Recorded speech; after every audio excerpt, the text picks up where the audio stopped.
I ended up in Linden because I was talking to the mayor, and I was talking to some of the folks that live down in through the city, and they have such a great historical museum at the Linden Mills, and City Hall is right underneath them, and it's not a very big downtown, but it's very historic.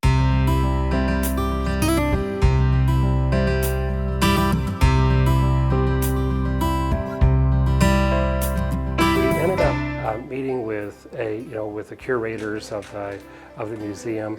They walked us through the town. They made sure we were welcomed into the city.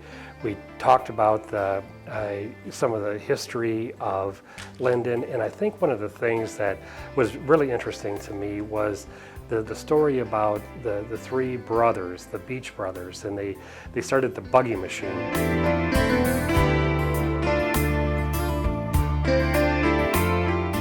You have this vision in your head of this, stripped down Volkswagen with big, big tires on it, and so it was called. This was called the Beach Buggy, and people think, the Beach Buggy. There's no beaches in Linden. The big tires on it that might run through the sand dunes up at Sleeping Bear, but the Beach Buggy was actually a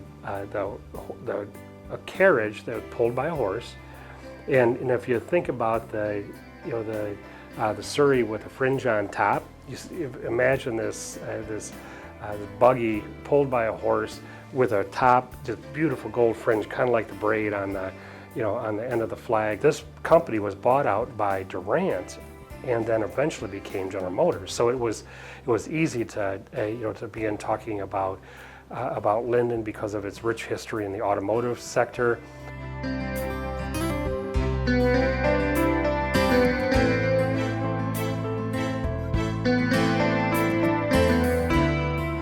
Who are the people of Linden? Where do they drink coffee in the morning? Where do they do happy hour in the afternoon? If they're going out to eat with with their wife and kids, where do they go? And one of the recipients for a Citizen of the Year, I don't think that was the title of it, but it was she got one of the awards. She came up and she was so I think shocked at winning something in Linden. And this gal, she was in Russia for 10 years. She lived in St. Petersburg, and she's a city of 10 million people. She said, nobody knew each other there. I came to Linden. This is such a small town, and you want to know what my most memorable moment in Linden was? Where there are no traffic jams, I was at a dead stop, and police officers had traffic stopped on both sides of Main Street, so that a family of ducks could walk across the street. They ushered the ducks across the street, and I thought, this is where I want to live. This is my town.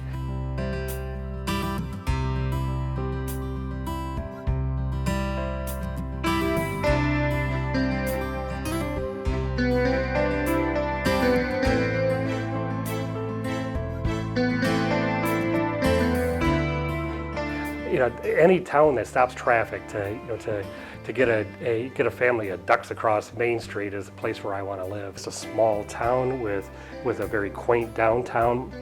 We got to visit the fire department.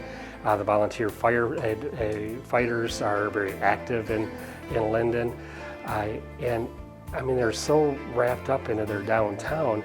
They had a huge fire in the middle of downtown, and it took out a very important building. And you see it in the way that they mourned over the fire that they just recently had some 7 years ago. And then to find out there was almost exactly the same fire just across the street over 100 years before that. It's like history repeating itself. And the people got together, and when they saw the smoke, they all just kind of congregated. And for people to have that much love for their city and for their downtown, you have to admire that, and it made Linden the perfect spot. It doesn't matter if we go into Hemlock, Michigan, or into Merrill, we go into Chesaning or St. Charles, Frankenmuth, or Saginaw Township. Who are the people that live there, and why are they so proud of their town? That's going to be our mission as we move forward with a spotlight on the 32nd District.